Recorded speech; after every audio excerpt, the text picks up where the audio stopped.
Welcome to Around the Weird. Here's your host, the museum curator of the strange and unusual, Mr. Nothing. Thank you, mysterious voice, and welcome back to Around the Weird, a booktube channel where I talk about all the unusual and out of the ordinary literature that I have found in my travels.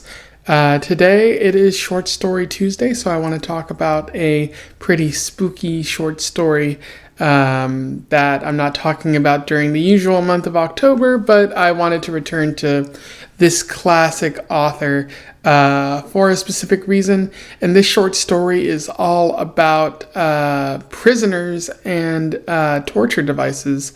I am referring to The Pit and the Pendulum by Edgar Allan Poe, and this was published in 1842. I've talked about Poe on this channel before, specifically highlighting The Portrait and The Black Cat, those short stories, and also I read the narrative of Arthur Gordon Pym of Nantucket for a booktube reading challenge with Lucas over at the Bits of Lit. Go find those videos. They're always interesting. It's always interesting to read a Poe story just because he has a unique way of telling a story, and he was a master of his craft. I don't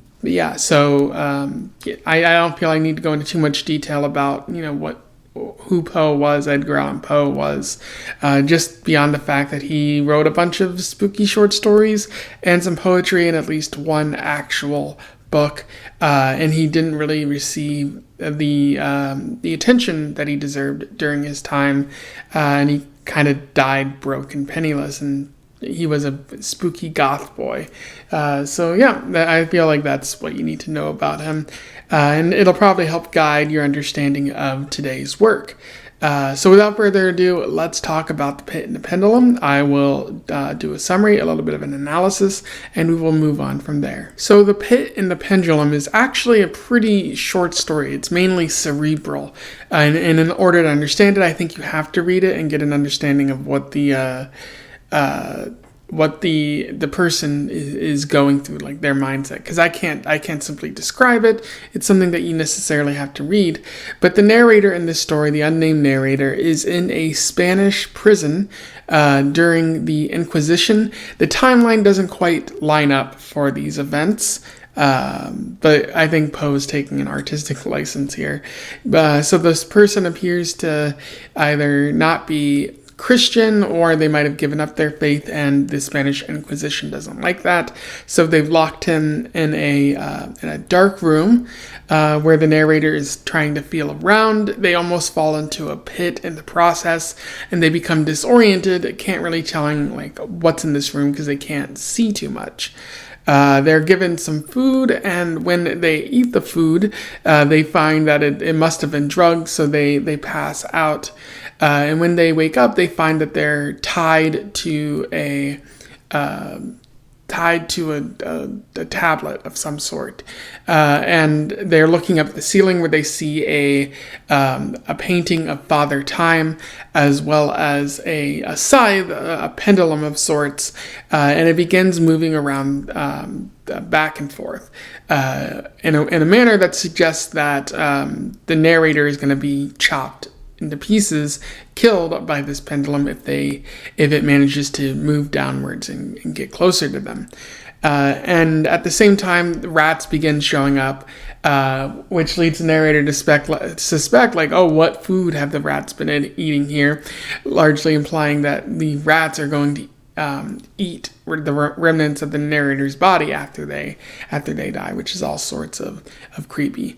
But the narrator manages to grab some food that's within their reach and putting it on their body, which gets the rats to sort of gnaw through the ropes and whatnot, and allowing the narrator to escape from the pendulum.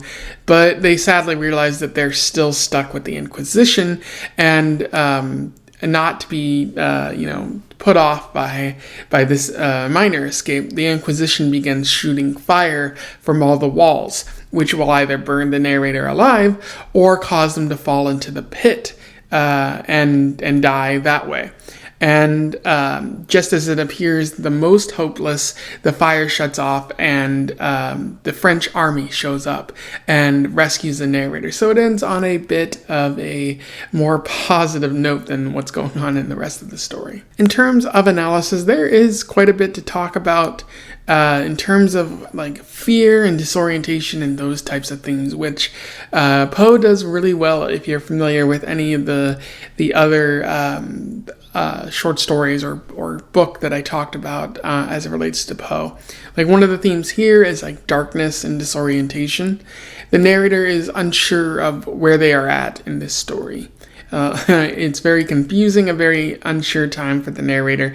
They know that they were sentenced to death by the Inquisition, but when they wake up, they don't really know where they're at. Like they might have been led in there by with a hood over their face, and they can't really see anything, so they don't really know what's awaiting them.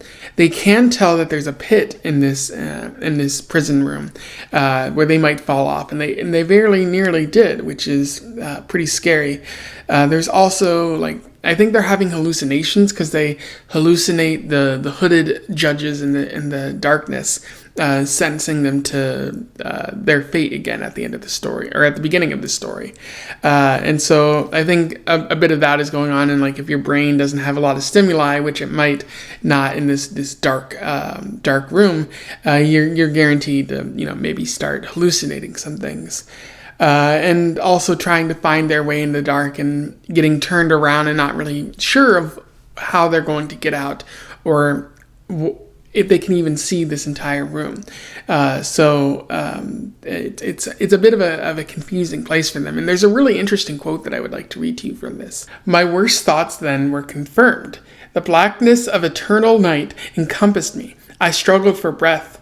The intensity of the darkness seemed to oppress and stifle me. The atmosphere was intolerably close. I still lay quietly and made effort to exercise my reason." And that quote is very interesting because it shows the claustrophobia, as well as like the darkness enveloping the narrator, not being sure where you're at, not being able to see anything. It's worse than being in the prison itself, because you don't have any knowledge of what's awaiting you in this darkness, which I think Poe does a really good job of building up. Like the tension in this story is pretty excellent as well, because then it's a constant state of fear for the narrator because of the environment that they're in. So a lot of great work there for Edgar Allan Poe. And I think Poe does a really good job of another thing he does here is he taps into very real fears, which he does in pretty much every single one of his stories. If he doesn't tap into fears, he taps into like jealousy or anger or vengeance, very real emotions that are always fun to explore with Poe's works, because he writes about darkness and isolation, being in a prison, having a gruesome death. Like the narrator's either going to get eaten by rats, or be split apart by a pendulum, or fall into a pit, or be burned alive. Like any one of these deaths can come for them, and I'm sure people at the time were like, "Whoa, this is scary. This is stuff that I might fear." But even now, like I would fear this. Like even though I know no one's going to try to kill me with a pendulum, that's still a weird and gruesome death that I personally would not want. So just really unsettling. And I know all of these things can seem kind of cliche, like, oh, these have been done before, but I really need to stress that like this is one of the first stories to really talk about this sort of death, this kind of system, this being in a prison, being isolated, being alone, being in complete darkness, and being subjected to this kind of torture. Like, this might seem cliche, but that's only because this is the original. It's like that idea that Seinfeld is unfunny. Well, of course, because everything afterwards copied it. And you see that much with Edgar Allan Poe here. Like, you see so many movies with, like, Saw or something like that have violent torture and isolation and stuff like that, that seeks to really unsettle people with being held prisoner, or being being subjected to all these forms of torture. And so we have to give Poe credit for being one of the first to come up with these ideas. And I think at the heart of this is the essence of horror. Poe has managed to write a story that is a foundation for what horror is, for what horror can be.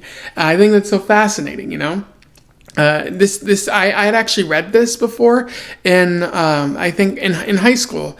It was in my English class, and so I believe that in America at least, Edgar Allan Poe is taught as an example of literature of horror as well in fiction for teenagers. So it's like this is a clear example.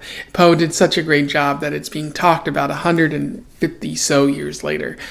So definitely interesting and definitely a lot worth examining in terms of that horror and that darkness and that fear and just being disoriented. And it's really unsettling. Like every time I read it, I feel just the biggest sense of claustrophobia because it doesn't, like, he managed to capture that bleak atmosphere so well. Anyway, those are my thoughts on The Pit and the Pendulum by Edgar Allan Poe.